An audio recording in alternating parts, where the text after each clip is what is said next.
Un camouflet pour le journaliste de France 2. Thomas Soto est un travailleur acharné. À la présentation de Télématin du lundi au jeudi avec Julia Vignali, il a également en charge le 20h de France 2 lorsque Laurent Delahousse absente. S'il apprécie l'exercice, Thomas Soto a moins aimé la décision prise par la rédaction de l'écarter du magazine 20h30 le dimanche, pour lequel il remplaçait également le titulaire lorsque celui-ci était en vacances, du moins jusque 9 février dernier. Comme il le confie à Éric Dussart ce 11 mars 2023, dans On refait la télé sur RTL, ça a été annoncé de manière un peu brutale, honnêtement. J'étais en train de préparer le 20h30 avec Stéphane Echer et on m'a dit que les règles changeaient. Il semble que Thomas Soto n'a pas été consulté par rapport à ce choix, et qui plus est, Laurent Delahousse lui-même serait à l'origine de ce changement. Ça faisait 6 ans que ça se passait comme ça. Mais là, la règle a changé. Si je suis tout à fait honnête, je n'ai pas très bien compris pourquoi.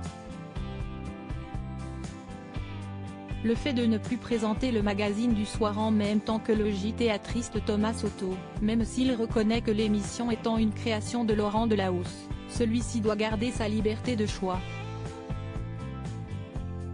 Les deux hommes se seraient expliqués, selon Thomas Soto, mais ils ne souhaitent pas communiquer sur ce qu'ils se sont dit.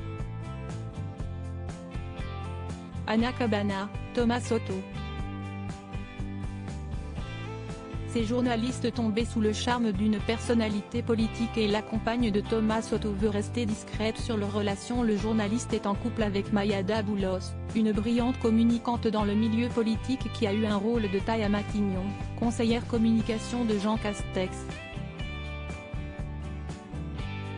Poste qui avait contraint Thomas Soto à arrêter la présentation de son émission politique en 2021, avant la campagne présidentielle.